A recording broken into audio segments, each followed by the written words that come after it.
querida. Tá? Os oligosacarídeos, aí agora vai ficar mais por conta da Paty. Por quê? Porque a parte de monossacarídeos é a base para os demais. Então, a estrutura química, né, basicamente é a mesma, os tipos de ligações covalentes, né? Vou dar só uns pitacozinhos aqui agora.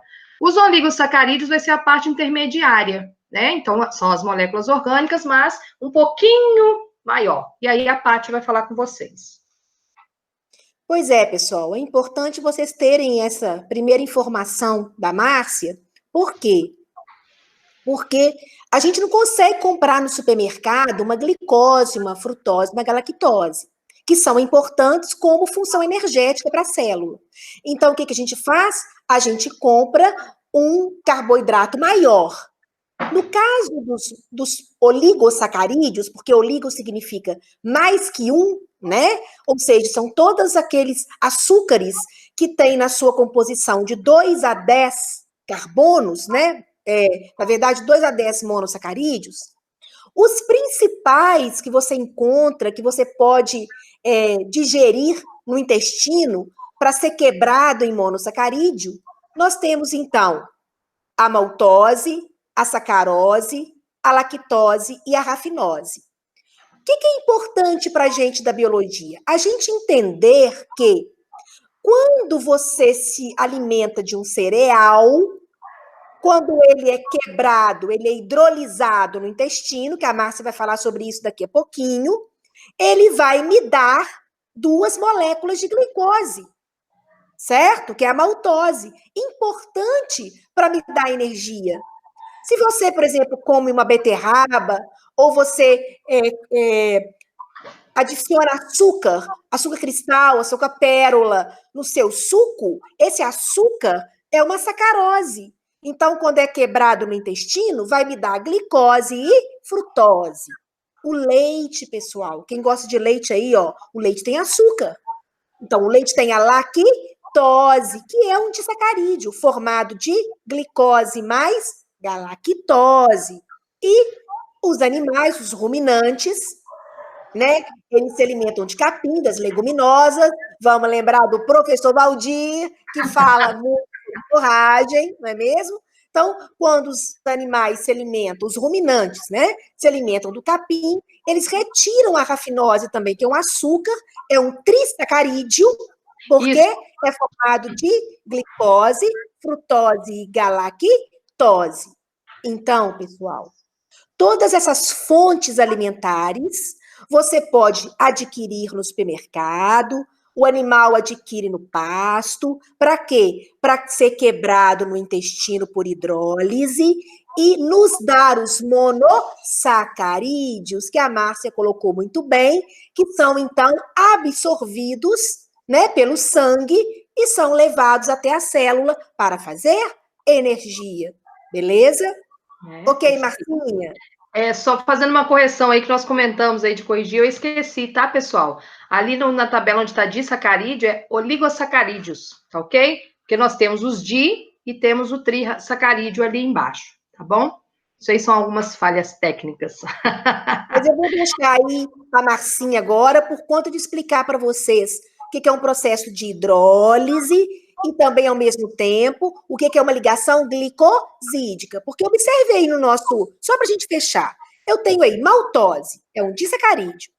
Ela é formada de glicose, que faz uma ligação glicosídica com outra glicose. Então, a Márcia vai mostrar a estrutura, né? Ela vai dar o exemplo da sacarose, né, Márcia? Isso, a sacarose, que é o que é mais comum para nós, né? A gente usa bastante aí, né? Balas, então, doces, assim por diante, a sacarose, né? Como ela é a união da glicose com a frutose, a Marcinha vai explicar como é que esses 2 monossacarídeos se unem para formar a sacarose e como é que o intestino quebra a sacarose nos 2 monossacarídeos. Explica para a gente aí, Márcia. Vamos lá. Bom, primeiro nós vamos ver como que é formada aí a sacarose. Claro que é um processo aí químico, né? Vocês vão observar. Nós temos ali, olha, a glicose e a frutose. Então, ambas têm, né, no caso, na sua fórmula ali, a estrutural ali, hidroxilas. E aí, o que que acontece? A hidroxila da glicose vai reagir com a hidroxila da frutose. Então, Uma hidroxila pega um hidrogênio, tá? E aí, o que vai acontecer? Vai liberar uma molécula de água, então por isso que tem ali liberação de água, e aí o oxigênio da glicose, que fica sem esse hidrogênio, vai ligar com a outra estrutura lá da frutose. E aí faz o quê? Uma ligação entre as duas estruturas, que seria a glicose com a frutose. Esse tipo de ligação é chamada de ligação glicosídica, que é a formação de um disacarídeo, nesse caso, porque a sacarose, né, é formada por 2 monossacarídeos, tá? Claro que se você formar um trissacarídeo, vai formar, né, são 3 monos que vão fazer as ligações glicosídicas. Então, nesse caso, faz uma ligação glicosídica para formar a sacarose, tá? E aí você tem a liberação de água. E se for o processo contrário, né, que é o que nós necessitamos, o que acontece? Você ingere aí a sacarose, o organismo, como bem, né, a Paty aí disse, não vai absorver, não vai cair lá na corrente sanguínea. Não é isso, Paty? Isso aí, Marcinha.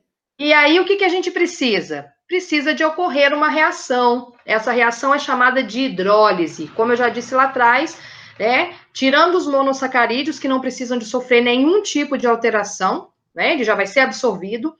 Todos os outros oligosacarídeos e os polis, né, que serão falados aqui à frente, necessitam de sofrer uma hidrólise para que eles possam ser absorvidos. Então, no caso aí, é o contrário, olha, eu já tenho a sacarose pronta, né, tá bonitinha ali, olha, com a frutose, com a glicose, fez a ligação glicosídica, e aí, quando eu coloco em água, ela vai sofrer, né, essa quebra. Então, vai quebrar a ligação, por isso que chama hidrólise. Lise, quebra, através da água. E aí, o que é isso, a invertase que nós temos aí? Essa invertase, vocês vão associar alguma coisa também que vocês já viram. Invertase, a terminação ase, aí vai lembrar para nós que seria o quê? Uma enzima. E aí vocês lembram, né? Qual que é a função da enzima? A Patrícia já deve ter falado isso com vocês, né? Ou outro professor, não sei. Qual que é a função da enzima? A enzima funciona como o quê, Patrícia? Qual que é a ação dela no nosso organismo? A enzima, apesar dos alunos terem aprendido essa matéria no primeiro ano com outro professor, mas, claro, é sempre bom a gente relembrar, né, que a enzima, ela tem uma atividade catalisadora, né? Ela acelera a velocidade de uma reação química, diminuindo a sua energia de ativação. Exatamente. Então, não é isso, Marcinha? Isso então, aí. Por exemplo, se você come um pão, ele vai chegar no intestino, ele é um polissacarídeo, vamos falar daqui a pouquinho. Vamos pensar na sacarose, então. Você adoçou um suco com aquele açúcar, aquela sacarose, e você tomou o suco. Quando esse açúcar cai no seu intestino, vai ter que ser quebrado. Se não tiver a enzima, esse açúcar demora mais para ser quebrado no intestino. Mas com a presença da enzima, esse açúcar vai ser quebrado mais rápido, vai acelerar essa reação. Vamos lembrar, hein, galera, como a Márcia colocou, a enzima, ela acelera a velocidade, mas quem faz a quebra, como a Márcia explicou para vocês, é a água, solvente universal, tá bom? É isso aí. Aí a invertase é a enzima que vai vir para o quê? Acelerar esse processo. E mais ainda, né, claro, quando a gente faz, né, trabalha, por exemplo, se estiver trabalhando no laboratório, uma hidrólise, que nós chamamos de hidrólise ácida. Se tiver em meio ácido, então, aí a ação é espetacular. Rapidamente quebra essa sacarose e aí ela vai ser convertida em glicose e frutose, que vai ser absorvida pelo nosso organismo, né?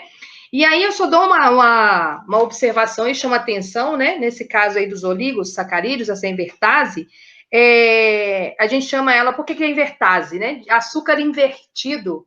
Que legal que seria esse açúcar invertido. Porque você tem a sacarose e você transforma ela em glicose e frutose. E aí, quando você tem essa transformação, aí entra a isomeria ótica. Olha só que legal. Por que ela entra a isomeria ótica? Porque antes ela desviava a luz para a direita e depois que ela faz essa troca, ela desvia para a esquerda. Então, por isso que eu tenho essa questão de açúcar invertido.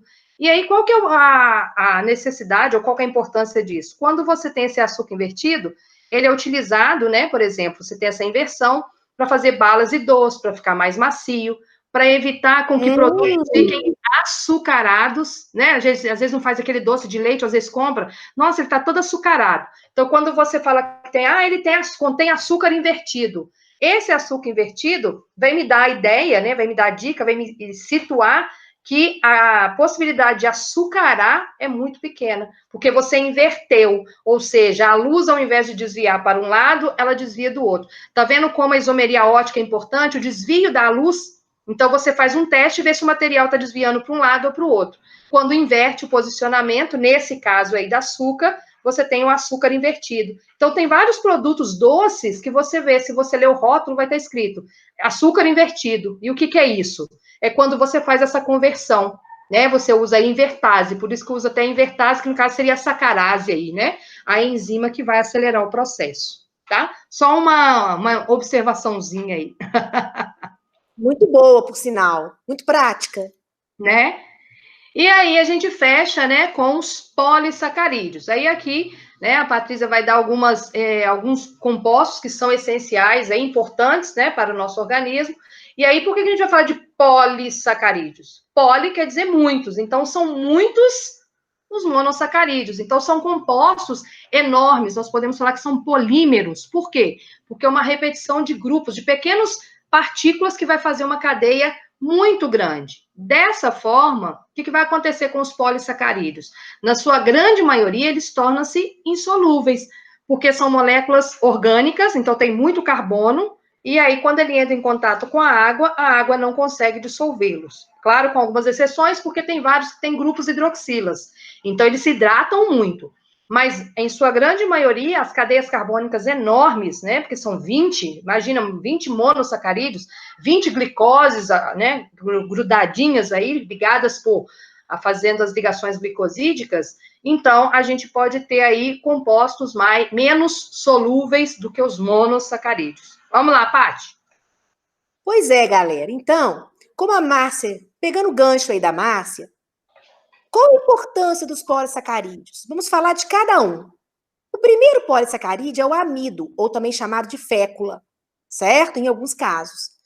O amido, ele serve como reserva energética para o vegetal. Observe o desenho. Nós temos aí um tubérculo, certo? Que nós vimos aí o desenho, a batata inglesa, e nós temos as raízes tuberosas. No caso do exemplo, a beterraba. O que é raiz tuberosa? Observe, você está vendo o solo, e no caso de uma raiz tuberosa, somente a raiz está para dentro do solo, o caule está para fora. Observe a beterraba. Agora, compara com a batata. A batata, tanto a raiz quanto o caule, está para dentro do solo. Por isso que é chamada de tubérculo. Mas para nós da biologia, gente, qual é a importância? A importância é que nós precisamos nos alimentar de amido, porque a gente precisa de muita energia no corpo ao longo do dia. Então, quando você come uma cenoura, quando você come um inhame, quando você come uma mandioquinha, a batatinha, a própria beterraba, não é mesmo? Ela chega no seu intestino, ela é hidrolisada. Lembra que a Márcia falou que esse polissacarídeo aí, eles são enormes, então não conseguem ser absorvidos, então sofrem hidrólise para chegar no monossacarídeo. Então, o amido, ele é uma reserva energética para a planta, não para mim, não para nós humanos. Para nós, ele serve de alimento, que será gerado no intestino, me dando uma grande concentração de monossacarídeos, certo? A Marcinha agora, já que vimos que essas substâncias aí, esse amido é importante, galera, lembrando, hein? Farinha, lembra? Farinha, né? As farinhas, de uma maneira geral, que faz bolo, que faz biscoito, que faz macarrão. Gente, tudo de bom, né? Eu, particularmente, adoro. Então, todos esses alimentos são amidos, certo? Então, para nós da biologia, é importante frisar o quê? Frisar que ele nos dá energia. O Enem sempre traz assuntos contextualizados. Então, ficar ligado nisso, porque se falar de algum alimento à base de farinha, amido, né?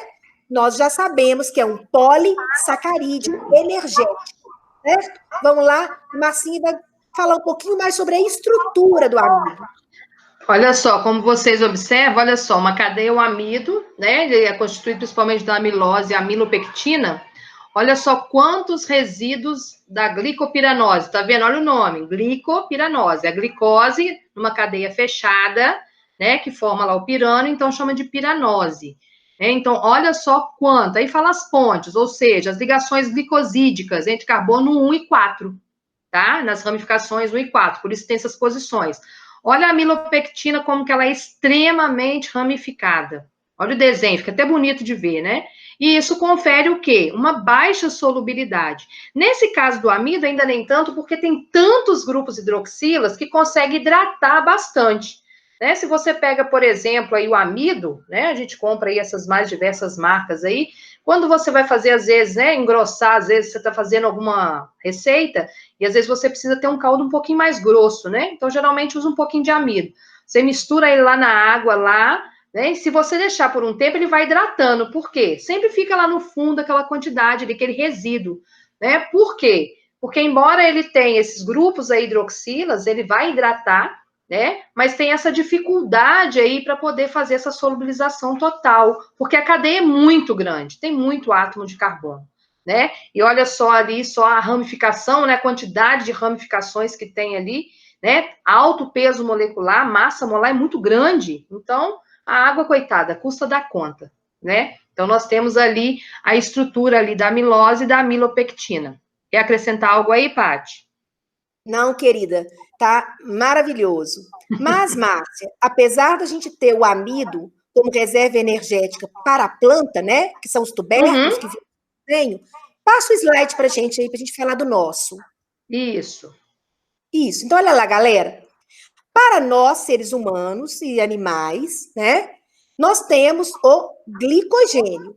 É outro polissacarídeo de reserva energética. Então, aonde no nosso corpo humano a gente tem glicogênio reservado? No fígado e no músculo. Músculo estriado, tá? Músculo liso não tem esse tipo de reserva. Vamos falar um pouquinho biologicamente, que pode cair uma contextualização no Enem, né? Com atividade física. Então, vamos ver aí qual é a importância da gente ter glicogênio no fígado e no músculo. Vamos lá? Passa aí, Marcinha, pra gente. Olha lá, galera. Não, anterior. Isso, obrigada. Não, anterior, Marcinha. Isso. Olha lá, galera. Nós temos aí o desenho do fígado, o desenho esquemático do fígado, em cima, e embaixo nós temos o desenho das glicoses, certo? A gente está observando aí que a Márcia já mostrou no amido o glicogênio, né, Márcia? Ele tem. Isso. Eu estou falando certinho, amiga, estou aprendendo com você.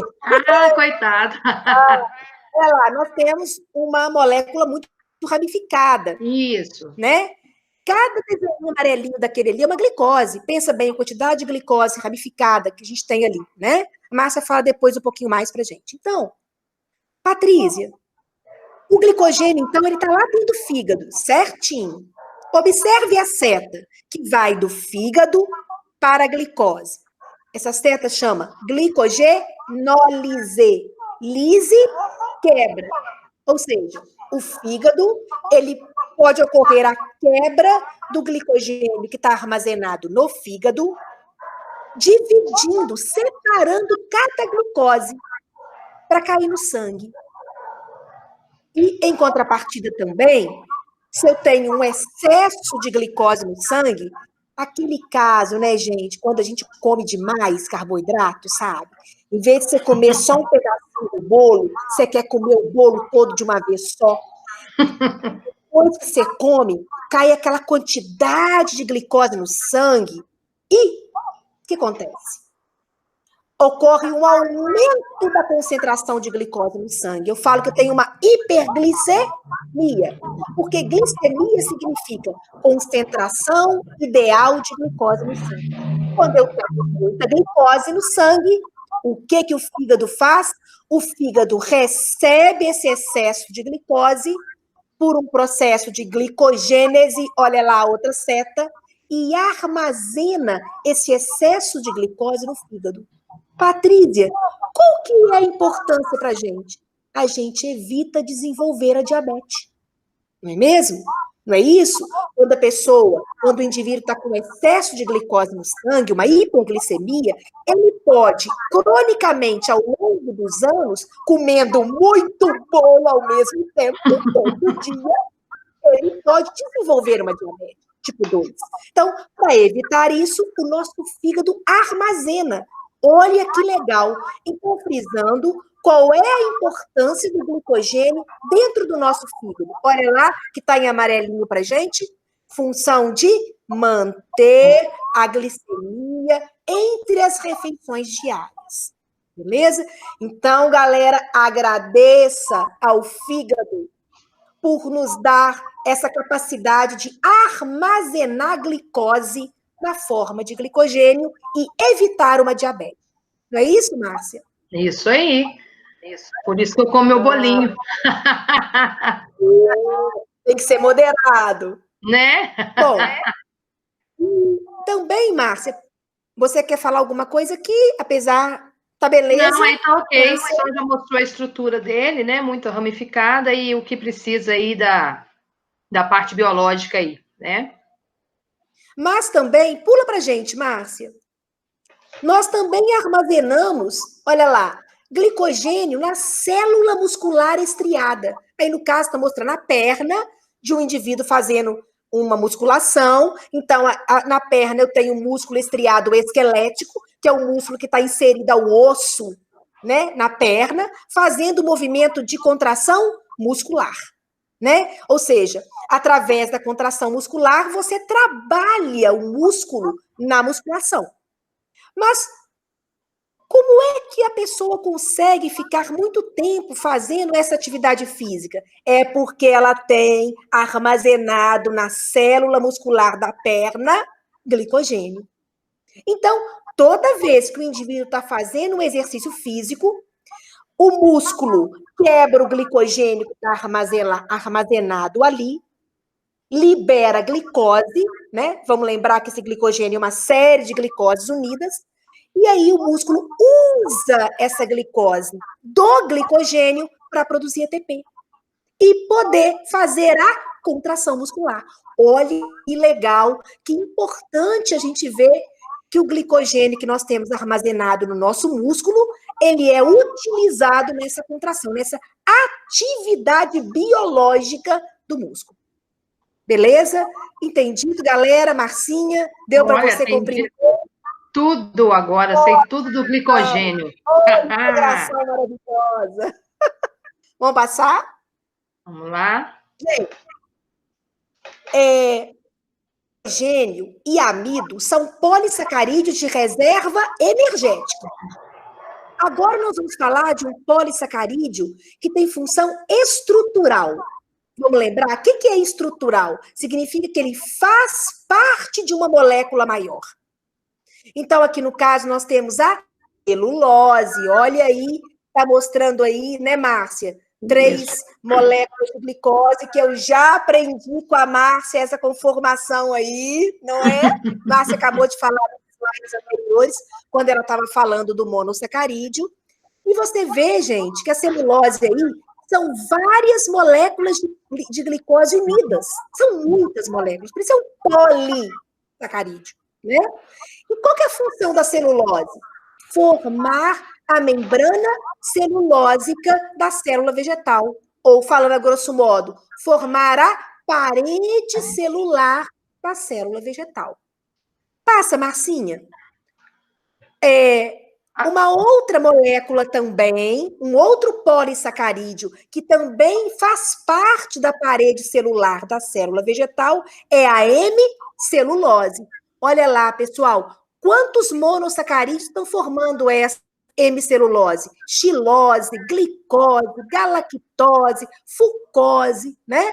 Nós temos aí vários tipos de monossacarídeos, além daqueles que eu e a Márcia mostramos no primeiro slide, mas não deixa de ser um monossacarídeo, beleza? É como se fosse um quebra-cabeça, né? Eles vão montando para fazer aquela estrutura maior, né? Só uma informaçãozinha, né, em relação à celulose, só para ter uma ideia, né, de estrutura, o algodão é praticamente 100% celulose, e grande parte da madeira também, né, na sua estrutura é a celulose. Exatamente, Marcinha, olha a importância. Quanta coisa a gente faz com essas substâncias, né? Exatamente. E a última molécula, o último polissacarídeo que compõe essa parede celular, também importante, são as pectinas, né? A pectina também é um polissacarídeo, ela é formada de várias pequenas estruturas unidas. Marcinha vai nos dar um pouquinho mais de pincelada nessas estruturas agora, mas a pectina é extremamente importante. Márcia? No caso da pectina, né, só para vocês terem uma ideia, no caso aí entra o ácido galacturônico. E por que é ácido galacturônico? Porque também entra numa outra função orgânica, né? Então, olha quantas que nós vimos hoje, hein? Álcool, aldeído, cetona, éter. E essa daí que é um ácido carboxílico, né? E um éster também. Nós temos duas funções aí, o que está de azul e o que está de verde. Né? Onde que está o ácido carboxílico? Nós vemos as hidroxilas, né? Tem o oxigênio ali na estrutura, o éter, e nós temos ali na ponta de cima, olha, C, O e um H. Esse grupo, na extremidade de cadeias carbônicas, dá origem também a uma função orgânica, que nós chamamos de ácido carboxílico. Como o próprio nome diz, ácido, então são compostos ácidos dentro da química orgânica também. Lá no grupo que está em verde, né, o ácido galacturônico metoxilado, né, esse metoxilado ali é porque tem um éster ali, né, um radical ali, se vocês verem que a diferença dele para o ácido exclusivamente, está na substituição do hidrogênio, do ácido, né, que está COOH, por um grupo, no caso aí, um radical metil, que nós chamamos. Na verdade, é um carbono, é substituído por um carbono. Então, a gente tem aí um outro grupo também que faz parte da parede aí, né, celular aí dos vegetais, onde entra esses tipos de monossacarídeos, tá? Com grupos diferenciados. Então, isso dá diferentes funções orgânicas, tá certo? Ótimo, Márcia. E aí, passa pra gente, Marcinha. A gente vê aí, então, somente um desenho esquemático da parede celular falando dessas estruturas, né? Então, nós temos, basicamente, a celulose, que ela é composta de microfibrilas, e abraçando essa celulose, nós temos em verdinho a hemicelulose e também a pectina em amarelinho aí. Então, esses três polissacarídeos são os três polissacarídeos fundamentais na formação da parede celular. Lembra, galera, do primeiro ano? A célula vegetal, além da membrana plasmática, ela tem por fora da membrana plasmática a parede celular de celulose. Então, olha quanto polissacarídeo, olha quanto açúcar, né, que serve de alimento para os ruminantes na hora que ele está ali comendo aquela forragem, comendo aquele capim ali. Beleza, gente? Então, só fechando, nós vimos, então, os monossacarídeos, disacarídeos e polissacarídeos, tanto na estrutura quanto nas funções biológicas. A Marcinha agora vai fechar com chave de ouro, olha aí. Um desenho, um esquema aí, né? Uma forma de vocês conseguirem enxergar tanto a biologia quanto a química. Marcinha, é com você. Finalizando aí, então, gente, retomando o que nós vimos hoje, né? Nosso tema falado aí foi de carboidratos, e aí nós vimos o quê? O conceito de carboidratos, de ser estruturas orgânicas, né? Vimos a sua classificação, e aí dentro da sua classificação, nós falamos mais da sua estruturação orgânica mesmo, a sua constituição, algumas propriedades, características, e na parte biológica, suas funções, né? Aqueles que possuem função estrutural, função energética, como que funciona, né? Viu a questão lá do glicogênio, que é muito importante aí para nós. Então, esse esquema, esse fluxograma aí, vem fazer o resumo, né, do que nós trabalhamos hoje, tá certo? E aí, Paty? para eles. Que gracinha, que maravilhoso. Fica aí uma mensagem do nosso grande Albert Einstein, né? Para essa semana. Espero aí, gente, que vocês tenham saboreado, aproveitado. Eu aproveitei demais, aprendi novas coisas sobre química, principalmente a parte mais aplicada da química. Isso vai me ajudar muito nas minhas aulas. Márcia, muito obrigada, viu? Por tudo que você passou aqui. Só um minutinho aqui para a gente finalizar, né? Deixa eu voltar aqui. Eu que agradeço, né? Foi muito bom estar com você, né? Aprender as novas metodologias, né? Que nós trabalhamos aí a partir de agora, são formas diferentes. Eu também aprendi muito hoje aí já com a biologia, por isso que eu acho que é importante essas nossas integrações, e espero que seja a primeira de muitas outras aí. Espero que os alunos, e não só alunos, mas aqueles que tiveram oportunidade de ver também, que possam aproveitar aí e dar sugestões, talvez até de temas, né, que querem que seja discutido, que dê para talvez a gente fazer alguma integração, né, trabalhar de forma conjunta, talvez não só com aulas assim, mas com outros materiais, algumas outras atividades. Foi muito bom, né, e na próxima semana estaremos de volta. É isso? E, gente, moderar, hein? Moderação na nutrição com carboidratos. Vamos nos lembrar, então, agora. Cuidado com a concentração de açúcar no sangue, né? Um dos temas bastante procurados, bastante trabalhados é a diabetes. Então, cuidado com isso aí. E eu espero que não só vocês, mas talvez seus familiares, primos, mãe, pai, que estão querendo, que estão vendo, ou que querem assistir, né, essa aula, que traz um enfoque contextualizado, né, gente, sobre os alimentos. Nós estamos aqui à disposição, tá? A Márcia colocou muito bem aí. Se vocês quiserem trabalhar alguns temas em outras aulas, a gente sempre está postando na quinta-feira, né, Márcia? Isso. É um prazerão estar com vocês, pessoal. Isso.